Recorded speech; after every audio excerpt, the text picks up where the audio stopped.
Item Number SCP-2329. Object Class Safe. Special Containment Procedures. SCP-2329 is to be contained in Provisional Site 27-2329.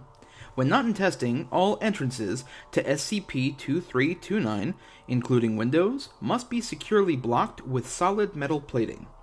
Several city blocks around SCP-2329 have been purchased by the Foundation, and a security system, consisting of multiple points of surveillance and neutralization of intruders, should be maintained in the perimeter. Description: SCP-2329 is a 6-story, 60-room apartment building that was secured by a Foundation in 1908. See Addendum 2329-B for more information on the circumstances surrounding initial containment. It has been kept up to code with all the necessary functionality required by local government since that point, but has not been altered in any other way.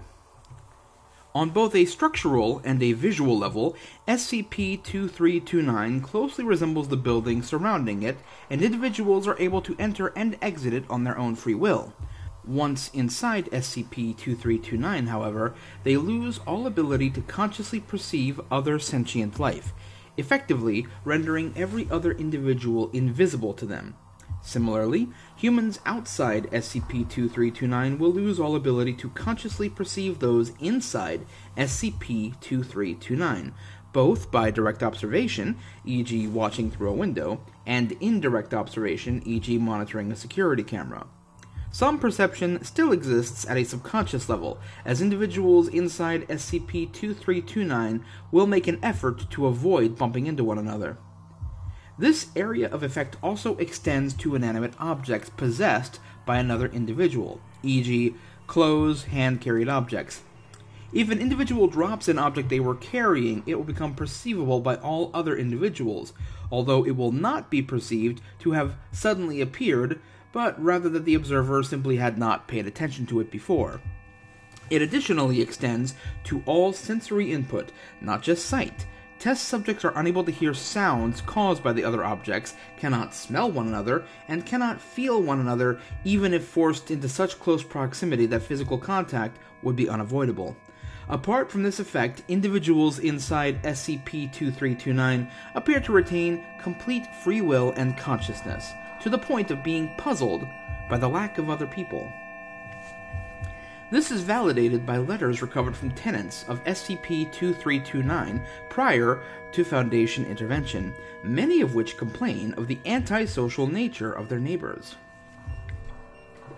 The inability to observe all of the subjects within SCP-2329 has so far been an absolute rule. Observers are unable to see any subjects in videos or photos, thermal imaging shows absolutely no increase in temperature with or without subjects, and motion sensors apparently never trigger. It is currently unknown whether this is due to the anomalous properties of SCP-2329 causing all instrumentation to fail, or if the instrumentation is working as expected, but observers ignore all output that would indicate the existence of sentient life. Addendum 2329-A, Partial Experiment Log. Experiment 2329-7. Pedometers were attached to 2 subjects, who were then asked to position themselves precisely at either end of a 10-meter line drawn on the floor of SCP-2329, and walk towards the other end. Neither subject was informed of the other's presence.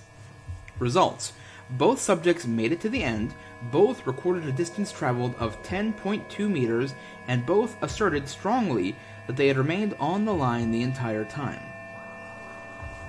Experiment 2329-16.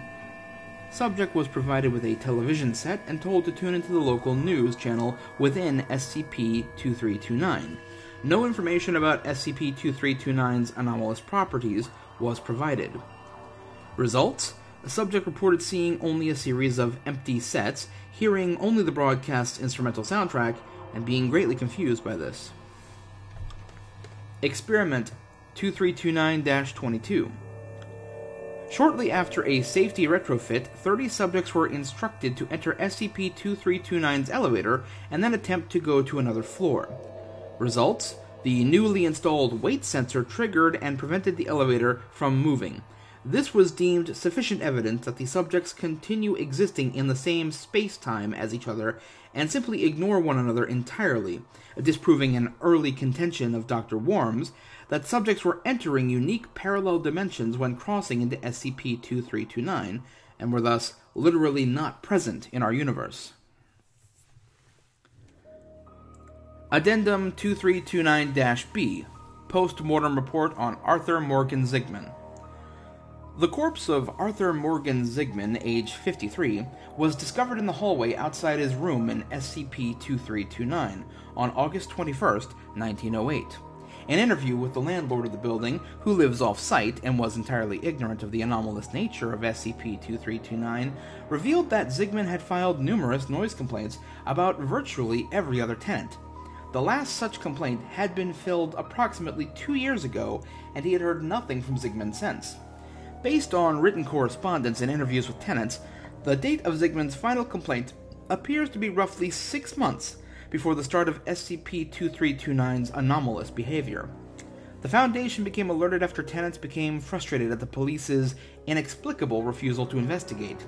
Interviews indicated that tenants became aware of the body at the nearly precise estimated time of death.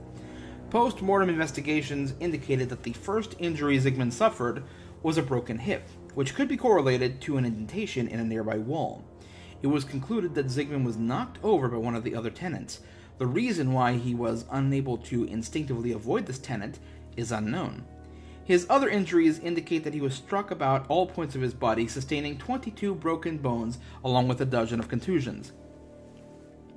The fact that these injuries occurred within rapid succession of each other around 7 p.m., approximately when the other tenants would be returning home from work, indicates he was likely stepped on repeatedly and with force by the heavy work boots worn by his neighbors.